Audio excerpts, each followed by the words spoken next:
भगवान कह रहे हैं अपाने जुह्वति प्राणम प्राणे अपानम तथा परे प्राणापान गति रुद्ध्वा प्राणायाम परायणः। तो भगवान ये कह रहे हैं अपाने जुह्वति प्राणम प्राणे पानम तथा परे। योगी जन अपने अपान वायु में प्राण वायु का हवन करते हैं। अन्य कोई प्राण में अपान का हवन करते हैं, अर्थात पूरक रेचक प्राणायाम करते हैं। इस प्रकार श्वास प्रश्वास की प्रक्रियाओं को रोककर अन्य प्राणायाम परायण योगी जन श्वास को संयत करते हैं, मतलब कुंभक करते हैं। कुछ योगी पूरक का अभ्यास करते हैं, मतलब श्वास को भीतर खींचना, और अन्य जो है रेचक का अभ्यास, श्वास को बाहर फेंकने का अभ्यास। और कुछ लोग कुंभक का अभ्यास करते हैं, मतलब श्वास को रोकना, भीतर भी और बाहर भी, बाह्य कुंभक और आभ्यंतर कुंभक। प्राणायाम के जो अलग अलग रूप हैं उनमें सामान्य प्राणायाम की एक चर्चा की गई है, जिसमें कहा गया है कि श्वसन के 3 अंग हैं, जिनमें हम लोग पूरक, रेचक और कुंभक, ये जो 3 रूप हैं, इनके संबंध में भगवान श्री कृष्ण हमें समझा रहे हैं कि प्राण जो एक पूरी सृष्टि में फैला हुआ एक ऐसा तत्व है जिसके द्वारा हम सबको जीवनी शक्ति प्राप्त होती है। सामान्यतया हम ऐसे समझें कि आप प्राणायाम ना भी कर रहे हों तो भी सृष्टि आपके जीवन में, प्रकृति आपके जीवन में प्राणायाम करा रही है। मतलब श्वास ले भी रहे हो, छोड़ भी रहे हो। और कभी कभी आप जब कोई वेट उठाते हो तो उस समय आप अपने श्वास को रोक भी लेते हो, तो वह कुंभक वाली क्रिया अपने आप हो जाती है। ये तो आपके जीवन में चल ही रहा है कि आपका पूरक भी, आपका रेचक भी, आपका कुंभक भी प्राणायाम ना भी करते हो तो भी जीवनी शक्ति आपके जीवन में प्राण का प्रयोग कर रही है। ये ध्यान रखने की बात है कि योगी लोग अपने जो 5 उप प्राण हैं और 5 जो मुख्य प्राण हैं, तो 5 उप प्राण को 5 मुख्य प्राणों में और 5 मुख्य प्राणों को जो प्रधान प्राण है उसमें लीन कर लेते हैं, एक स्थान पर उसको जोड़ लेते हैं। और जोड़ लेने के बाद उसका जो निग्रह करते हैं तो उससे हमारा मन संयत होता है। और जैसे जैसे हमारा मन रुकता है तो इंद्रियों का भी जो प्रवाह है, उनकी जो शक्ति है जो आपको विचलित करती रहती है, वह भी ठहरने लग जाती है।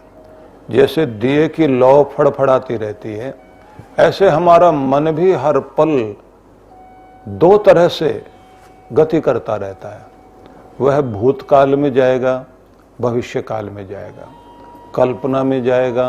कल्पना से मतलब हो गया हम अपने मन में भविष्य को लेकर के जो कल्पनाएं करते हैं, सपने देखते हैं। और भूतकाल की स्मृतियां, तो हमारा मन भूतकाल में, पास्ट में जाएगा, तो वहाँ जो स्मृतियां, जो यादें हैं, या तो मन उनमें जाता है या फिर भविष्य की कल्पना करते हुए भविष्य में जाता है। मन कभी भी वर्तमान के क्षणों में नहीं रहता। जब वर्तमान के क्षणों में रहता है तब बड़ा आनंदित होता है। जैसे कोई स्वाद वाली चीज खाते हुए आप जो कहते हैं कि बहुत आनंद आ रहा है, या आप जब अपने प्रियजनों के साथ बैठकर आनंदित हो रहे होते हैं तो उस समय आप कहते हैं कि ये क्षण यहीं रुक जाएं तो कितना आनंद हो, ये क्षण यहाँ रुक जाएं, इस दृश्य को देखते हुए हम यहीं ठहर जाएं। इस तरह की बहुत सारी बातें हम लोग जो है अपने मन में लाते हैं जिस समय हम कोई सुखद स्थितियां देखते हैं। या फिर कभी कभी हम अपनी पुरानी यादों में भी इस तरह ठहर जाते हैं कि आपको मन करता है कि क्या ही अच्छा होता, जीवन का वही समय हमारे सामने चल रहा होता, हम कितने आनंदित होते। कुछ लोग अपने बचपन में लौट जाना चाहते हैं, कुछ अपने यौवन में लौट जाना चाहते हैं, कुछ उस समय के समय में लौटने की कोशिश करते हैं जब उनके ऊपर किसी भी तरह की चिंता दबाव नहीं था, उनके सारे भार उनके माँ बाप ने ले रखे थे, उन्हें कोई कमाने की चिंता भी नहीं थी, स्वच्छंद थे, स्वतंत्र थे, मनमानी करते हुए जिंदगी जी रहे थे, दौड़ना भागना हंसना खेलना गाना नाचना यही सब कुछ जीवन में था। लेकिन जिंदगी बहुत तरह की परीक्षाएं लेती है और उस परीक्षा का मतलब होता है वो आपको कठिनाई में डालने के लिए नहीं होती, वो आपको मजबूत बनाने की एक प्रक्रिया है। जब तक आप अपने आप को मजबूत नहीं करेंगे तो प्रकृति के उतार चढ़ाव का सामना नहीं कर सकोगे, संसार की परिस्थितियों का सामना नहीं कर पाओगे।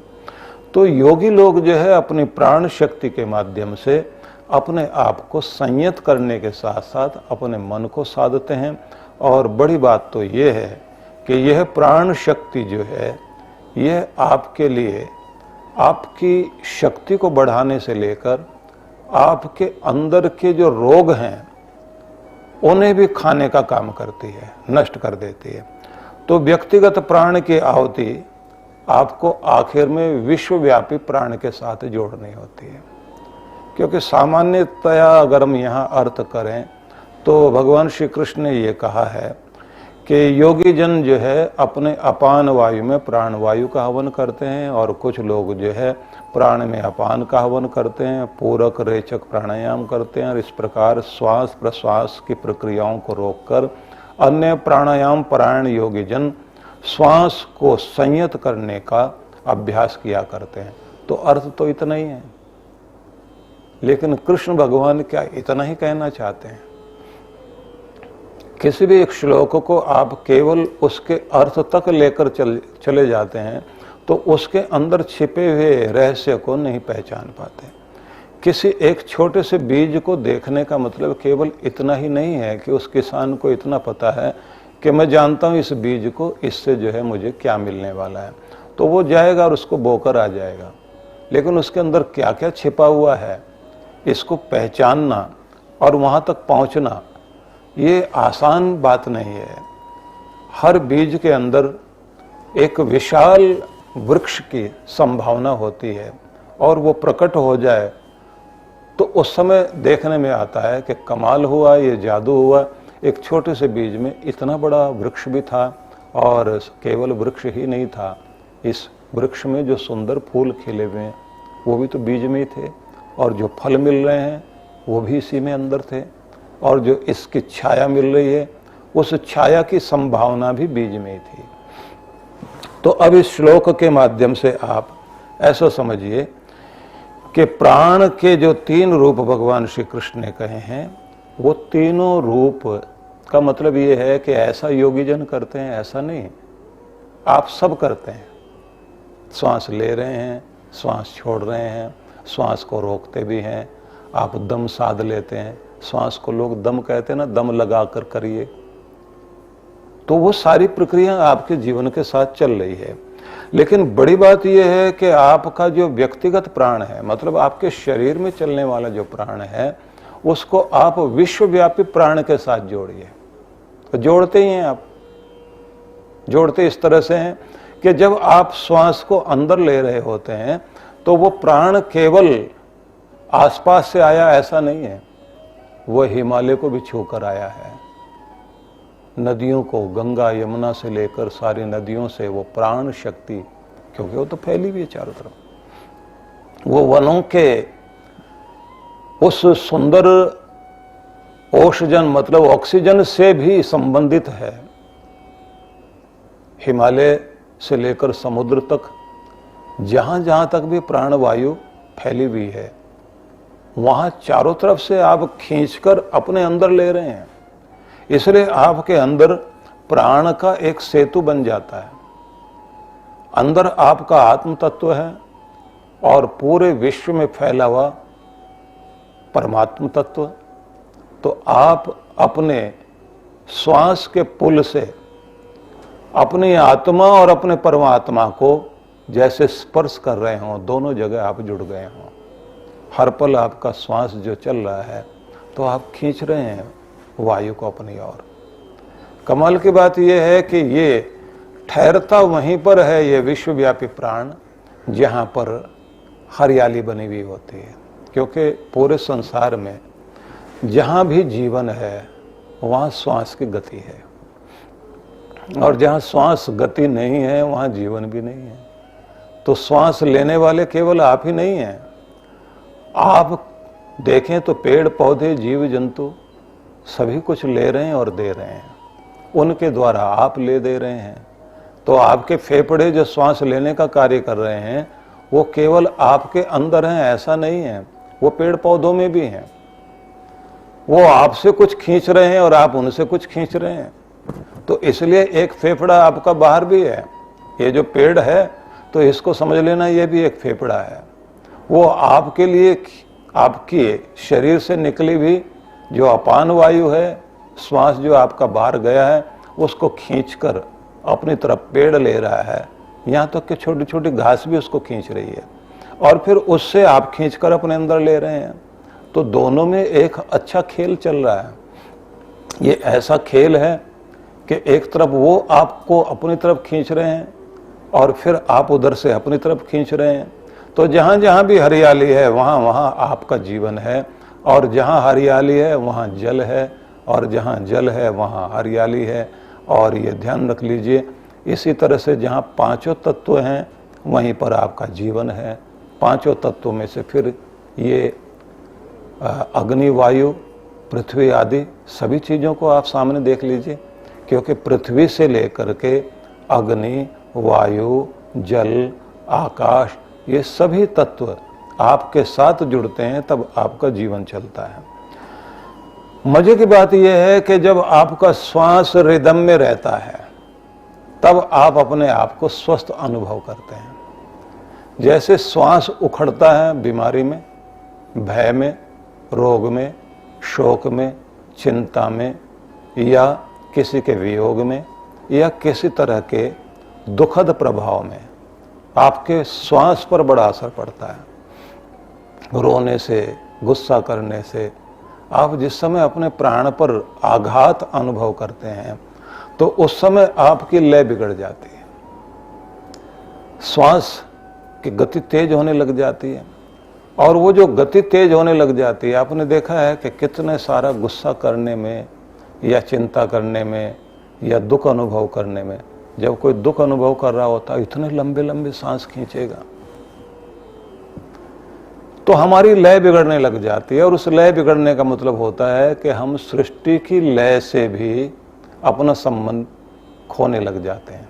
तो उससे क्या होता है कि हमारे अंदर जो प्रसन्नता आनी चाहिए वो नहीं आ पाती। इसलिए ध्यान के क्षेत्र में जाने वाले लोगों के लिए एक व्यवस्था दी जाती है कि आप अपने दोनों स्वरों को, सूर्य स्वर और चंद्र स्वर, दोनों को पहले सम करना जरूर सीख जाओ।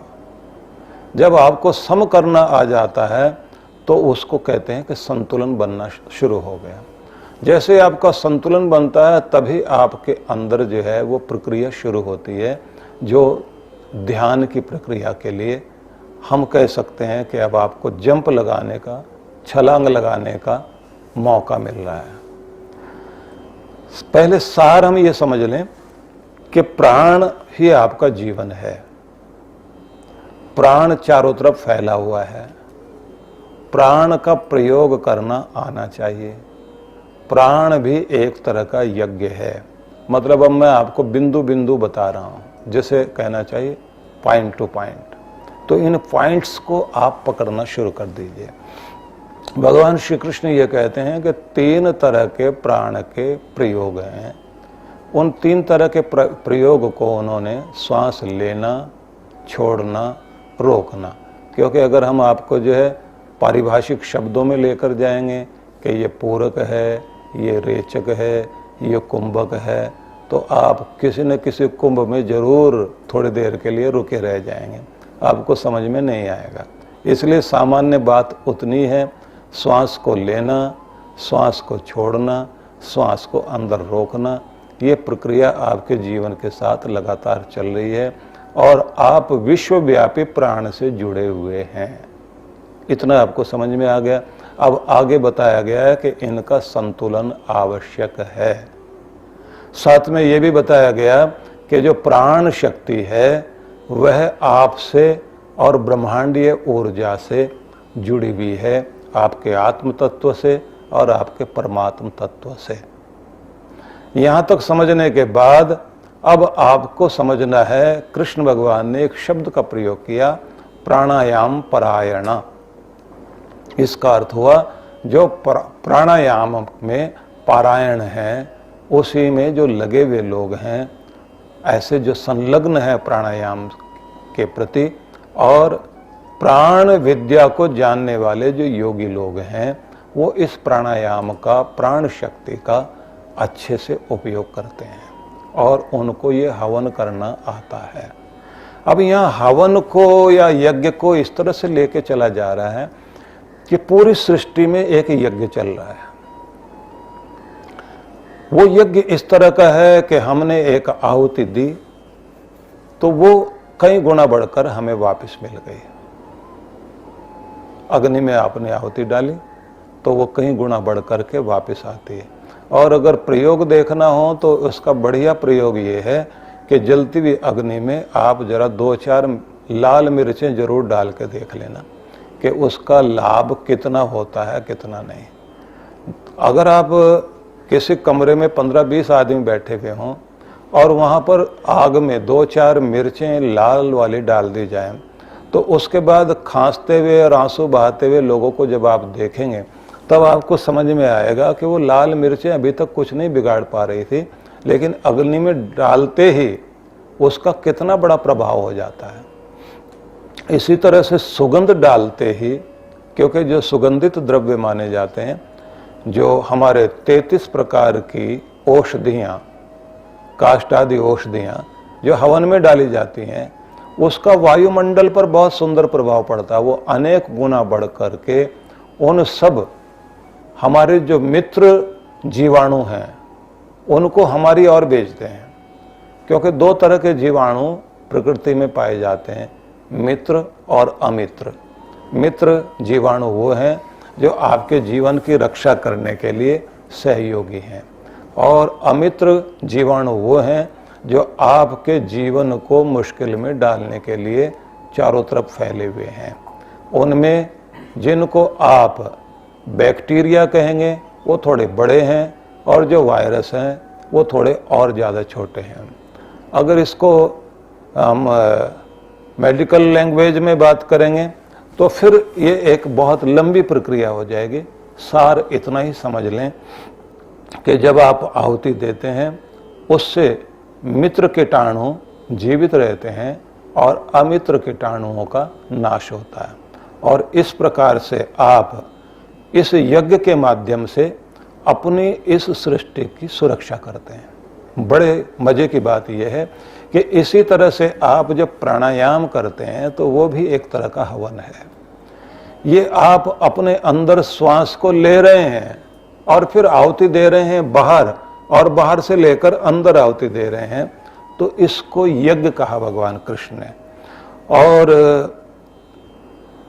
अब मैं इसको थोड़ा दूसरे अंदाज से कहता हूं, क्योंकि प्राण शक्ति के बारे में इतना तो जान लेना चाहिए हमें कि जिन लोगों के प्राण बहुत तेजी से चलते हैं, श्वास की प्रक्रिया लंबी गहरी नहीं होती।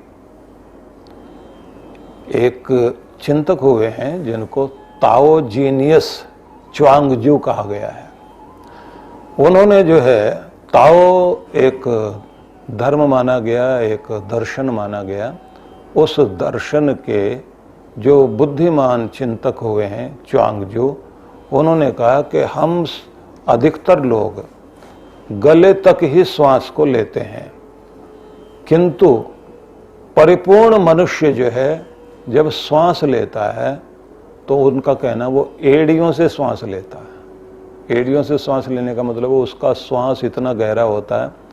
जो तानदेन पद्धति है उसमें तो माना जाता है कि आपका श्वास जो है नाभि से 2 उंगल नीचे तक श्वास जाना चाहिए, मतलब पूरा पेट खींचे छोड़ने में और श्वास भरने में आपके नाभि तक श्वास आना चाहिए। च्वांगजू कहते हैं नहीं, तुम्हारी एड़ियों तक श्वास खींचे, लंबा गहरा श्वास लेने की प्रक्रिया हो, तो इससे आपकी जीवनी शक्ति बढ़ती है। इसको ऐसा माना गया है कि जिसका जितना लंबा गहरा श्वास होता है उसकी आयु, उसका आयुष्य उतना ही लंबा भी होता है। घबराने वाला जल्दबाज आदमी, उसका श्वास जो है बहुत उथला हल्का श्वास होता है, उसे कहते हैं वो गले तक ही सांस लेता है। जब आप बहुत चैन का सांस लेते हैं, चैन का सांस एक होता है ना, लंबा गहरा सांस लेके अब चैन में चैन आया, चलो काम बना, तो आप वहां तक सांस लेते हैं। तो ये एक प्रक्रिया है। अब इसको आप देखिए कि जो श्वास जल्दी जल्दी लेने वाले जीव हैं, चिड़िया 2-2.5 साल जीती है, खरगोश 3.5 वर्ष जिएगा। चिड़िया से ज़्यादा लंबा गहरा सांस खरगोश का है। और अगर कुत्ते को आप देखेंगे उसका थोड़ा सा और गहरा सांस है तो 12 साल तक जिएगा। घोड़ा जो है उसका और लंबा गहरा सांस है तो वो 18 साल। बैल जो है वो 12, 14, 15 साल तक जिएगा। सबके श्वासों की एक प्रक्रिया है। लेकिन जब आप किसी कछुए के बारे में बात करेंगे, खासतौर से वो समुद्री कछुए जो बहुत बड़े बड़े कछुए होते हैं, तो एक तो उनके श्वास लेने की प्रक्रिया बहुत ही अलग होती है, लंबे गहरे श्वास लेते हैं। और दूसरा, वे वहाँ की जो औषधियाँ हैं, समुद्री औषधियाँ होती हैं, जहाँ पर पानी ज़्यादा तेज़ी से गिर रहा होता है, वहाँ पर एक तरह की वनस्पति उगाती है, उसका नाम है स्पाइरुलिना। उसको खाकर कछुए 300 साल तक जिंदा रहते हैं। इसलिए बहुत लोगों ने कछुए के उस भोजन को ढूंढ लिया, स्पाइरुलिना को लेकर आ गए, उसका पाउडर बनाया, पाउडर बनाकर उसको लेते हैं, पानी में लेते हैं। ऐसे जो समुद्र के किनारे उगने वाला एक फल होता है, उसका नाम होता है नोनी, उसको लोग लेते हैं कि हमारे अंदर जीवनी शक्ति जो है वो प्रबल बन जाए, उसका हम प्रयोग करें।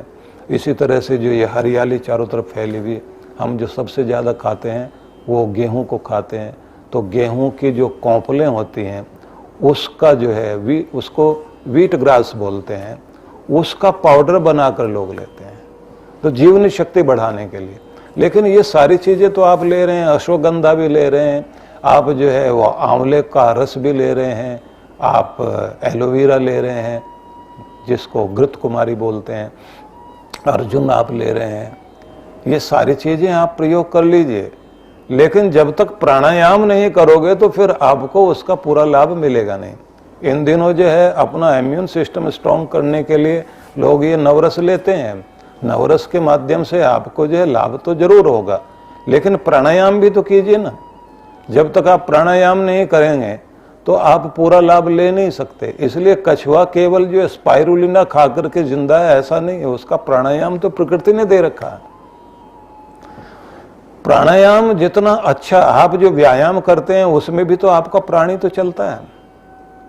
वो प्राण की एक्सरसाइज करने के बाद आपके फेफड़ों की कार्डियो एक्सरसाइज आपकी हो जाती है, उसके बाद आपके मसल्स की एक्सरसाइज आप करते हैं, आप फिर स्ट्रेचिंग करते हुए जो है अपने योग आसनों के माध्यम से पूरे शरीर की विद्युत धारा ठीक करते हैं।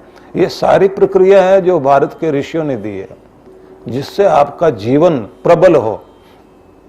अब इसी को ध्यान में लेकर के आप चलिए कि आप अपनी प्राण शक्ति का उपयोग किस तरह से करते हैं, इसे जितना लंबा गहरा आप बना सकें। इसलिए एक विधि मानी जाती है कि जब आप हंसते हैं वो भी प्राणायाम है। तो योगियों ने हास्य का भी एक प्रकार बनाया हुआ है। वो इतने गहराई से श्वास को भरेंगे अंदर, इतना तेजी से अंदर भरेंगे कि श्वास यहां तक आने के बाद अपने आप आपके अंदर से अट्ठास निकलता है। और वो जो अट्ठास है वो आपके अंदर की सारी उस वायु को बाहर कर देता है। जो वायु आपके फेफड़ों में भरी रह गई थी, लेकिन आप केवल गले तक ही सांस ले रहे थे और छोड़ रहे थे। इसलिए बड़ी अद्भुत प्रक्रिया है भारत की। तो हम अब सार में चलते हैं, क्योंकि अगर एक ही श्लोक पर रुक गए तो फिर आगे की व्याख्याएं नहीं होंगी। तो सबसे पहले तो ये जान लीजिए, प्राण शक्ति ब्रह्मांड में व्याप्त जो प्राण शक्ति है, उससे हम प्राणायाम के माध्यम से अपना संबंध जोड़ते हैं और एक महान संकल्प के साथ अपने श्वासों की लय को इस तरह से बनाते हैं कि ब्रह्मांड की प्राण ऊर्जा की लय के साथ हमारी लय मिल जाए। अच्छे संगीतज्ञ सबको एक ही चीज़ सिखाते हैं कि भले ही 200 लोग गा रहे हों, लेकिन लगना चाहिए एक ही स्वर। इसी तरह से आपको इस हारमोनी में इस तरह से जुड़ जाना है कि पूरी प्रकृति में और आपके अंदर बहती हुई प्राण ऊर्जा में एक सुंदर तालमेल हो जाए। दूसरी बात है, यह प्राण ऊर्जा अनंत सृष्टि के प्रवाह में, अणुओं में, चुंबकीय शक्ति में, जीव जंतुओं में, सृष्टि के सृजन में सर्वत्र आप फैले हुए अनुभव करोगे।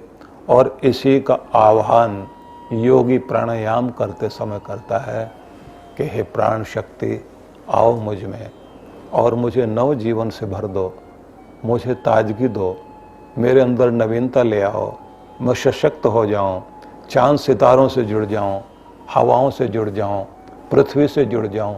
इसलिए ये बड़ा अद्भुत है। ये साधारण प्राणायाम भी एक साधारण क्रिया नहीं है। आप कितने भी बिजी हो जाइए, लेकिन प्राणायाम करने के लिए तो आपको इजी होना ही पड़ेगा। और अगर आप इतने सहज नहीं होंगे तो आप अपने जीवन का सम्मान नहीं करते हैं। इसलिए आपको अकेले बैठकर अनुभव करना होता है प्राणायाम करते हुए कि मेरी जीवनी शक्ति बढ़ रही है, मेरी मनस्वी तेजस्वी शक्ति मेरे अंदर आ रही है, तेजस्विता आ रही है, मनस्वी हो रहा हूँ, अदम्य साहस मुझे मिल रहा है, मेरा शौर्य बढ़ रहा है।